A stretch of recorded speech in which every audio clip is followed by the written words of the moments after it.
Hi friends, आप देख रहे हैं फिल्मी खिचड़ी। मैं हूं रूना आशीष और आज मैं आपको बताने वाली हूं कि कैसे जैस्मीन और रुबीना सबके बीच में से उभर कर सामने आई हैं और लोगों के दिलों पर छा रही हैं। मतलब निक्की तंबोली भी कहीं पीछे छूटती जा रही हैं। साथ ही सिद्धार्थ जो है, उन्हें एक साथ चार लड़कियों का विरोध सहन करना पड़ा। अब 3 तो घर के अंदर हैं, लेकिन एक घर के बाहर से उनका विरोध कर रहा है अपने तरीके से। कौन है पूरी बात बताऊंगी, लेकिन उसके पहले प्लीज़ सब्सक्राइब फिल्मी खिचड़ी। फ्रेंड्स, घर की जो डे की शुरुआत हुई वो तो ये था कि गाना सुना ना आपने, रसोड़े में कौन था, तो वैसे ही बाथरूम में कौन था। और निकी तंबोली ने अपने हिसाब से बोल दिया एजाज़ होगा, मैंने देखा था बहुत पहले। एजाज़ ने कहा जहाँ मैं खड़ा होता हूँ मैं वहाँ पर भी क्लीन करके जाता हूँ। तो बाथरूम गंदा किया ऐसा आपको किसने कहा। और नेक्स्ट निकी तंबोली और जैस्मीन की बात करती हूँ मैं। निकी चूँकि ऑलरेडी सेव हो चुकी हैं, इसलिए उन्हें लड़ना सिर्फ लड़ाई के लिए लड़ना था, उन्हें जीतने के लिए नहीं लड़ना था। जबकि जैस्मीन के लिए it was do and die condition. वो क्या ज़ोर लगा कर लड़ी हैं, इतना ज़ोर लगाया उन्होंने कि फाइनली जितनी बास्केट थी वो तो तोड़ फोड़ कर टूट फूट कर मतलब एक पोटली की तरह बना ली थी जिसमें 3 बॉल्स थी। तो वहीं पर अब जो निकी तंबोली, उनके पास हाथ में बॉल्स थी। इसी बात को लेकर तीनों सीनियर्स में लड़ाई हो गई। सिद्धार्थ बोले कि कैंसिल करो क्योंकि बास्केट तो बची नहीं है। तो वहीं पर हिना और गौहर ने कहा कि नहीं भाई, बास्केट की पोटली बनाई हुई है, लेकिन जो भी है वो ये है। तो जीती तो जैस्मीन ही है। और अब मैं आपको बताने वाली हूँ कि घर के बाहर से भी एक विरोध का स्वर उठा है, और वो है सारा गुरपाल का। सारा गुरपाल की कंडीशन मैं ये बताती हूँ कि दोनों जब वो एक इम्यूनिटी की फ़ाइट हो रही थी और वो बुलडोज़र के अंदर बैठे हुए थे, तब सारा गुरपाल की आइज़ में शायद लग गई हैं, जिसे बताया नहीं गया है।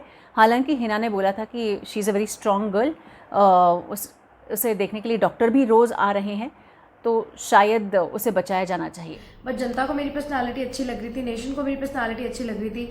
उसके बाद अगर एक इंसान की वजह से अगर ये चीज़ होती है तो that is totally unfair and I really really accept it. मैंने टास्क से लेके हर चीज़ की, घर का काम हो या कुछ भी, and I am very proud of it. But जो भी हुआ, Hina and Gauahar were also against it. वो नहीं चाहते थे ऐसा, बट एक इंसान की अगर चलती है तो I couldn't say anything because big boss का फरमान था कि सीनियर्स ये डिसीजन लेंगे और सीनियर ही ये चीज़ करेंगे, तो दिस इज़ फाइन। अगर जनता की बात करें, ये जनता का शो है, रियलिटी शो है, इंडिया का नंबर 1 शो है। अगर वो मुझे कुछ कहते तो मुझे खुशी होती, but it just about 1 person. Anyways, life is pretty unfair but you गोटा बी स्ट्रॉन्ग। जो बाहर निकल के मुझे प्यार और ये चीज़ें दिखी आप लोगों की, I can't thank you enough.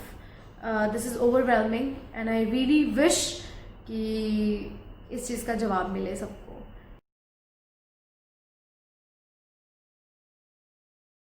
Friends, सारा थोड़ी सी नाराज़ तो लग रही हैं, आंखों में चोट लग रही है और आवाज़ में गुस्सा लग रहा है। खैर, एक और टास्क हुआ घर पे और उसमें बताया गया कि स्टाइल आइकॉन कौन है, जिसमें कि मिस नौटंकी, मिस कंफ्यूज्ड, मिस परफेक्ट, ऐसे अलग अलग टाइटल्स दिए गए। और इसमें भी अगर कोई बाजी मार कर लेके गया है तो वो है रुबीना, क्योंकि उसे मिस कंफ्यूज का टाइटल दिया गया जो उसे पसंद नहीं आया। उसने राहुल से सीधे पूछा कि भाई राहुल, मुझे ये बताओ कि अगर तुम्हें अपनी ज़िंदगी की पेंटिंग बनानी तो क्या पेंटिंग बनाओगे? तो अच्छी होगी, ऐसी अच्छी बनाऊँगा पेंटिंग।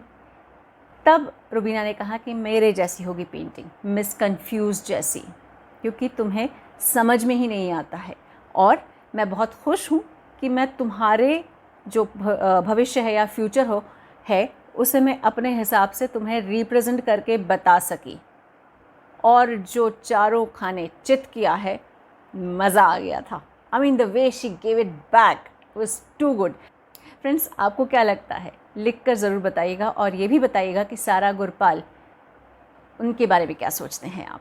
लिख कर बताइएगा। जय हिंद।